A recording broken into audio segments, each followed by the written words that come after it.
Got some new shoes, more new shoes, and she's looking ready for rain like a pioneer woman. I can see why this town has a flooding problem. It literally never stops raining. It started raining really hard right as we were about to leave. We thought, well, why leave in the heaviest rain of the day? Why not just wait a little while? So I'm going to the dollar store to get a coffee drink and a candy bar for Turtle Toe, and we're gonna sit in the rocking chairs on the porch. Well, it appears to be raining a lot. I just talked to the cashier in the dollar store. He said he moved here from Oregon and that it rains here a lot.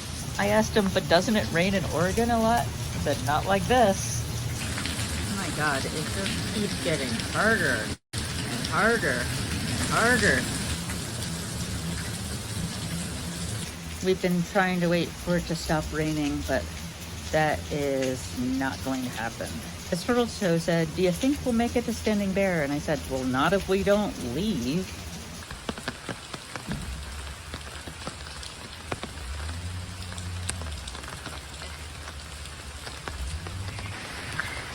I think we should walk on the other side.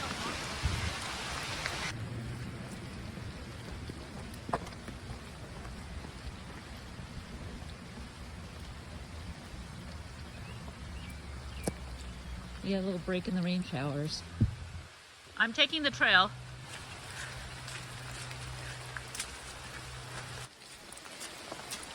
We slack packed this part last time. This is the through town trail. And good thing I'm getting my shoes wet before I leave Hot Springs.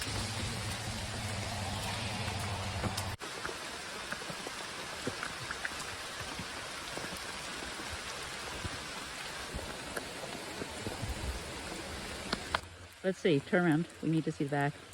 That's very good looking.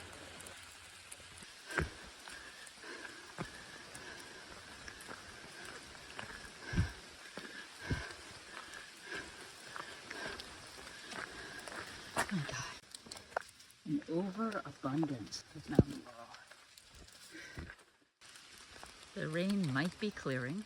The clouds move through the hollows. A hint of the smoke to come. Yeah. I read it has something to do with the vegetation. I think it has something to do with the topography. This trail is super well built, has a nice foundation, and looks like it's survived Helene way better than the town has. I saw that in Vermont too with Irene. A lot of the trails were in way better shape than the roads and the towns. Notably, the AT is probably the muddiest and nastiest in Vermont of any state. I like to think it's because they really only care about the long trail. They regard the AT as a sloppy second. Standing Bear or bust. The flight's booked, the shuttle's booked, the bus is booked, the hotel in between all those things is booked. The rental car is booked for Turtle Toe to drive back because she won't fly. Coming out of Hot Springs, I think we had 34 miles to Standing Bear, so it's onward.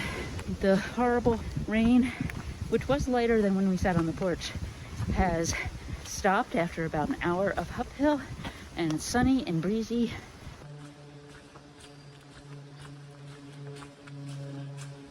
Where are we? There's Springer's that way, Katahdin's that way. You're going the wrong way. You're going the wrong way. Trail's over there.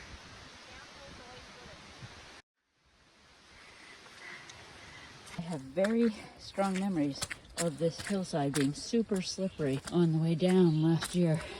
It's like a hard clay, so hard for the water to seep in, with nice duck hummus on top that gets super saturated. So you just have this slime surface on top of a hard surface.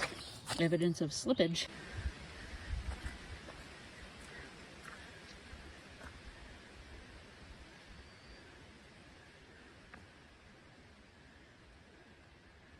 I was going to say no problem, but almost.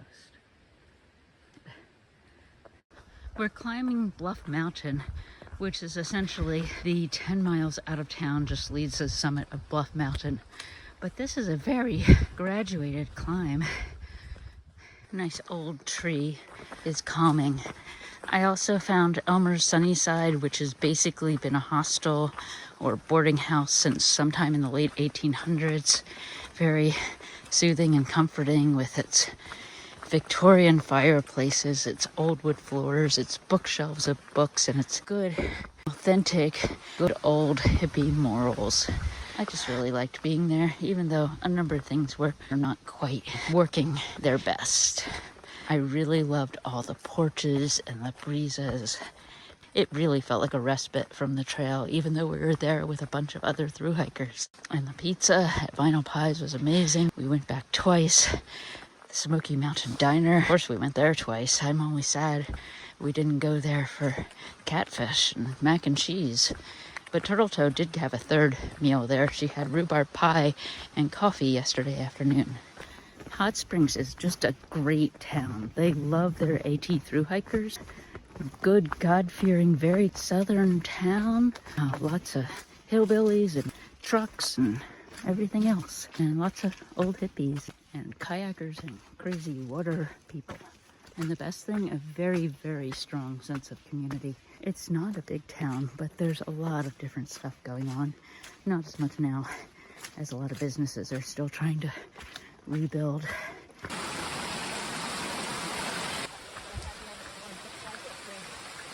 Once we get over Bluff and its hanger on Walnut Mountain, we only have 2 more major peaks. Neither of them is as major as Bluff. The end of this section has been set. I don't feel like I'm hiking today's mileage. I feel like I'm just hiking a portion of this end 34 miles. The more that gets done now, the less there is to finish. This climb up Bluff Mountain, this climb is really an eyes on the prize kind of thing. I'm just excited to do it, not because I feel like climbing, but because I'm really done climbing. Hey buddy, what you doing? Your spots are all full bore. We finally got into the switchbacks, making progress. It's a long mountain.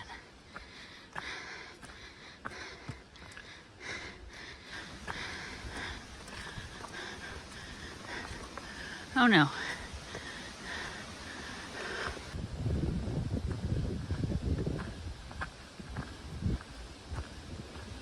One of these is stinging nettles.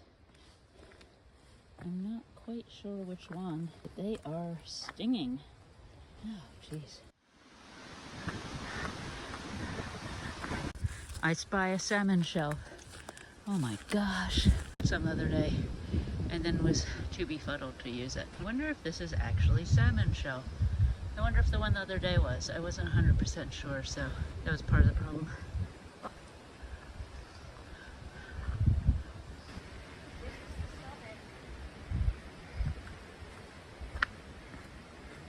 There was a rabid coyote here a few years ago. A rabid one? Rabid. It was shaking its head and howling, and it had bit someone's dog. Oh, that sounds awful.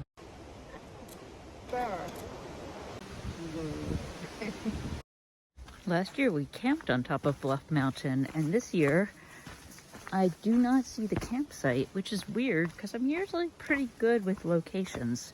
It is a little further into the spring, so things are a lot more grown up, but still there was some pretty identifiable rock formation not too far from our campsite, so I'm really puzzled. Ooh, I see it. I guess we weren't quite as close to the summit as I thought. There's our campsite, and there is the rock formation. It turns out where we camped last year was not actually the summit, but something called Phil's Gap, just south of the summit of Bluff Mountain. Where was the shelter? There was the shelter. Right here. This was the shelter. Where's the picnic table? Probably right here. Yeah, probably under the roof, you're right. Yeah? Weird, huh? Just went away. This is the Walnut Mountain Shelter that doesn't actually exist. Campsites up there look pretty, but windy. You don't want to camp here, I take it? No, I don't. Okay, great. We're headed over Walnut Mountain to go down to Lemon Prong. Hopefully it'll get us a little bit out of the wind and the cloud. If not, we'll go down just a little further. Lemon Prong is a creek or fork of a creek or something. This is the summit of Walnut Mountain. I forgot that it was bald. Whee!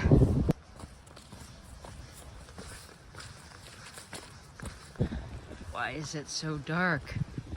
Might be a mac and cheese kind of night.